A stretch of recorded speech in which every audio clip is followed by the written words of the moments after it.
साथियों नमस्कार, स्वागत है आप सभी का आपके अपने YouTube channel Mukesh Mahendra education पर।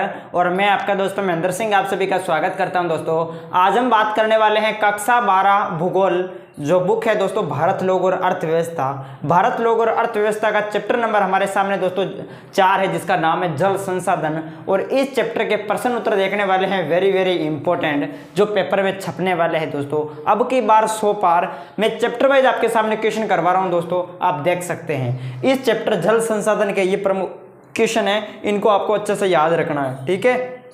चलो बिना टाइम गवाए आप स्टार्ट करते हैं। ये देख सकते हैं दोस्तों, यहाँ पर पहला क्वेश्चन है आपके सामने कि देखो इस चैप्टर के यानी जो जल संसाधन जो चैप्टर है इसके देख रहे हैं वेरी इंपॉर्टेंट क्वेश्चन। निम्न प्रश्नों के उत्तर दीजिएगा, जिसमें पहला क्वेश्चन यहाँ पर दे रखा है कि जल एक कैसा संसाधन है। सबसे पहले चैप्टर का नाम क्या है? चैप्टर का नाम है जल संसाधन।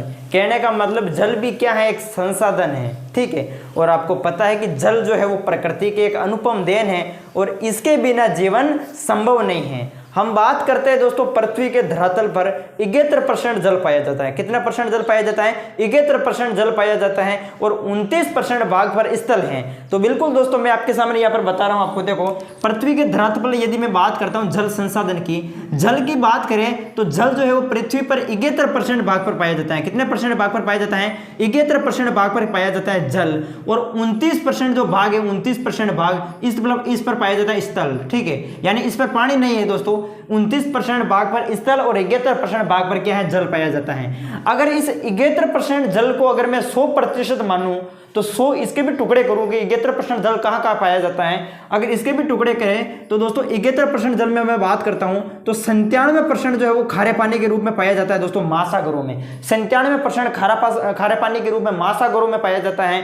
और हम बात करें लहर पीछे बचे दोस्तों 3%, यानी पीछे 3% बचे और 3% जल ही दोस्तों हम उपयोग है तो काम में लेते हैं, ठीक है। 3% जल ही उपयोग है तो हम काम में लेते हैं। अगर दोस्तों इस 3% जल को भी अगर मैं 100% मानूं तो दोस्तों इस 3% जल के भी अगर मैं टुकड़े करूं तो 3% जल कहाँ पाया जाता है? अगर इस 3% जल को भी 100% मान के चले तो 69% जल जो है 69% जल जो है दोस्तों ये बर्फ के रूप में पाया जाता है हिमालय पर्वतों में, ठीक है। 69% जल बर्फ के रूप में हिमालय पर्वतों में पाया जाता है।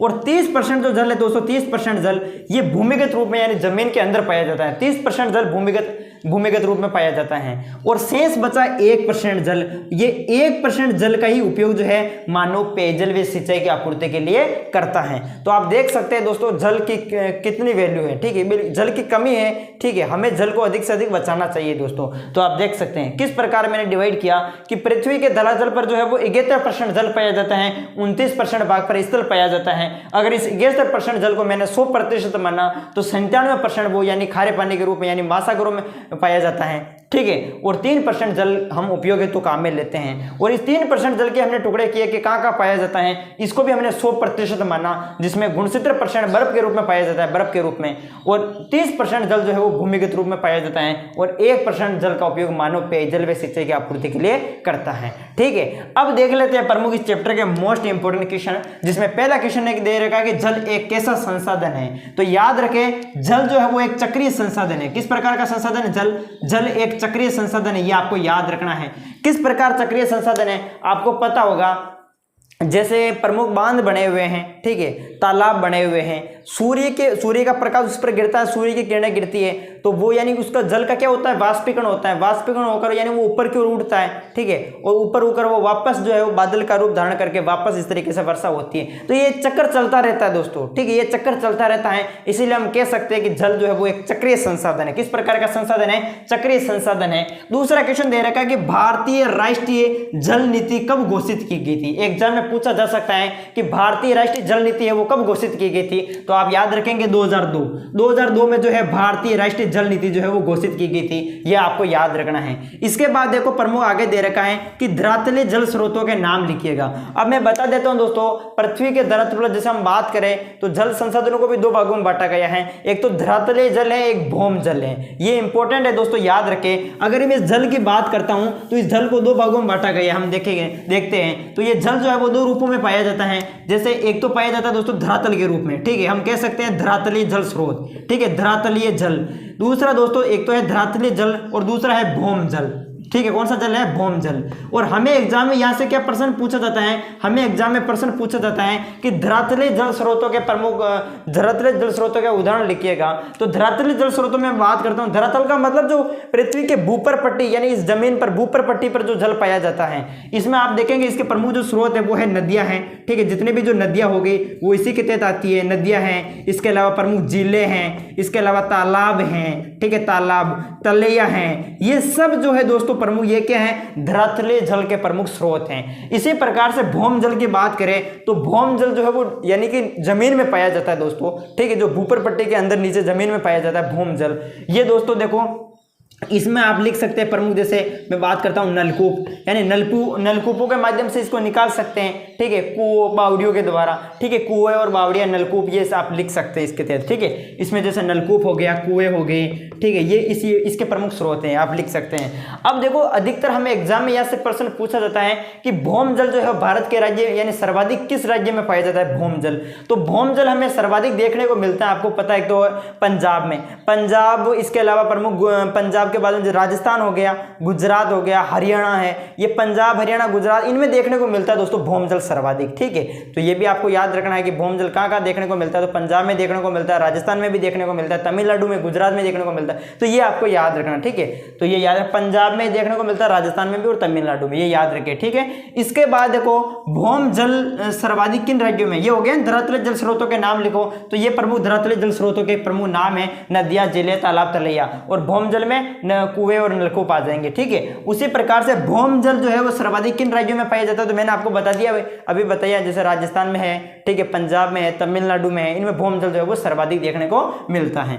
अब ये पहला क्वेश्चन था दोस्तों। अब प्रमुख आगे देख लेते दूसरा क्वेश्चन कि जल संभर प्रबंधन क्या है। एग्जाम में कई बार पूछा जाता है दोस्तों कि जल संभर प्रबंधन से क्या तात्पर्य। जल संभर प्रबंधन, इसका आंसर आपको लिखना है, जल संभर प्रबंधन क्या है, तो धरातलीय जल और भौम जल, इनको अच्छे से बचाना ही जल संभर प्रबंधन कहलाता है। तो परिभाषा आप लिख सकते हैं कि धरातलीय जल तथा भौम जल को संरक्षण प्रदान करना, संरक्षण का मतलब बचाना। ठीक है, धरातलीय जल और भौम जल को बचाना और उसका प्रबंधन करना ही क्या कहलाता है, जल संभर प्रबंधन कहलाता है। तो ये इसका उत्तर आप लिख सकते हैं, जल संभर प्रबंधन, धरातलीय जल और भौम जल को बचाना और उसका प्रबंधन करना क्या कहलाता है, जल संभर प्रबंधन कहलाता है। नेक्स्ट क्वेश्चन है, भारतीय राष्ट्रीय जल नीति 2002 की मुख्य विशेषताएं बताओ। अभी हमने देखा था कि जो भारतीय राष्ट्रीय जल नीति है वो कब घोषित की गई थी, तो भारतीय राष्ट्रीय जल नीति 2002 में घोषित की गई थी, ये हमने देखा। अब भारतीय राष्ट्रीय जल नीति 2002 की प्रमुख विशेषता क्या है, तो इस प्रमुख विशेषताओं में आप लिख सकते हैं दोस्तों, इसकी प्रमुख विशेषता है कि पीने का पानी सभी को उपलब्ध करवाया जाए, पीने का पानी जो है वो सभी तक पहुंचाया जाए, सभी को उपलब्ध करवाया जाए।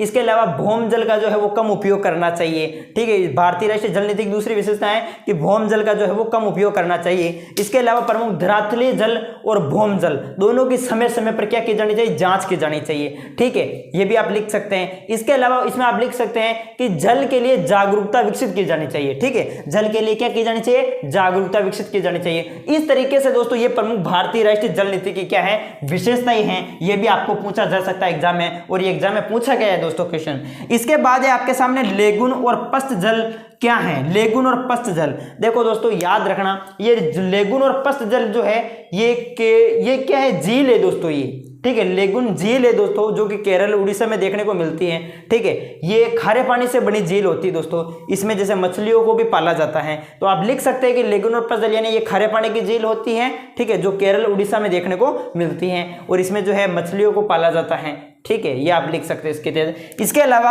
आप जल का संरक्षण और प्रबंधन किस प्रकार कर सकते हैं, यानी कहने का मतलब है कि आप जल का संरक्षण यानी जल को किस प्रकार से बचा सकते हैं और किस प्रकार उसका प्रबंधन आप कर सकते हैं, आप अपने अनुसार लिखिएगा। तो इसका उत्तर आपको लिखना है कि हम जो है वो जल को निम्न प्रकार से उसको संरक्षण प्रदान कर सकते हैं, निम्न तरीके से हम जल को बचा सकते हैं, उसका प्रबंधन कर सकते हैं। पहला पॉइंट, आप पॉइंट बाय पॉइंट आपको लिखना है कि जल को बहुमूल्य राष्ट्रीय संपदा घोषित करके उसका नियोजन करके हम जल को बचा सकते हैं। दूसरा पॉइंट आप लिखेंगे कि वर्षा जल संग्रहण विधियों द्वारा जल का संग्रह करेंगे। आपको पता है कि दो विधियां, एक तो फव्वार विधि है, टपकन विधि है, इन विधियों का भी उपयोग करेंगे। घरेलू उपयोग में जल की बर्बादी को रोकेंगे। ठीक है, सिंचाई जो है हमेशा जो खेतों में जो सिंचाई होती है वो हम फव्वार विधि या फिर टपकन विधि का प्रयोग करेंगे। ठीक है, जल को प्रदूषित होने से रोकेंगे। इस तरीके से आप जो है लिख सकते हैं पॉइंट बाय पॉइंट दोस्तों, कि हम निम्न प्रकार से जो है जल को संरक्षण और प्रबंधन कर सकते हैं। ठीक है, तो ये भी ये प्रश्न पूछा जा सकता है। जल क्रांति अभियान ये आया था 2015-16 में। कब आया था? 2015-16 में आया था दोस्तों। अब जल क्रांति अभियान का उद्देश्य क्या है? जल क्रांति अभियान का प्रमुख उद्देश्य है कि अधिक से अधिक जल को बचाना। ठीक है, अब हम जल को किस प्रकार से बचा सकते हैं? हम जल को बचा सकते हैं दोस्तों, जैसे वर्षा होती है तो हम देखो धरातलीय जल स्रोतों में मैं बात करता हूं तो प्रमुख जैसे हमने नदियों से हम क्या बनाएंगे? तालाब बना देंगे। ठीक है, बांध बना देंगे। तो इस प्रकार से हम जो है वो जल को बचा सकते हैं दोस्तों। इस तरीके से अपने मन से लिखना है। ठीक है, तो ये प्रमुख क्वेश्चन है दोस्तों आपके सामने, इनको अच्छे से नोट करना है। ये प्रमुख देखो 6 क्वेश्चन है मोस्ट इंपोर्टेंट चैप्टर के, इनको याद करें। मैं चैप्टर वाइज आपके सामने क्वेश्चन करवा रहा हूं। और साथ ही दोस्तों अगर आप नोट्स बुक खरीदना चाहते हैं कक्षा 12 भूगोल की, तो उसकी प्राइस 50 रुपए है। पूरी भूगोल की यानी भूगोल में 2 बुक है, फर्स्ट और सेकंड दोनों आपको मिल जाएगी। इन नंबरों पर आप जो है मैसेज कर सकते हैं व्हाट्सएप पर। ठीक है, और साथ ही हिस्ट्री की चाहिए तो हिस्ट्री की भी मिल जाएगी, पॉलिटिकल भी मिल जाएगी, हिंदी की सीरीज भी मिल जाएगी। ठीक है, तो मिलते हैं वापस आपको नेक्स्ट वीडियो में, तब तक के लिए जय हिंद जय भारत। ओके।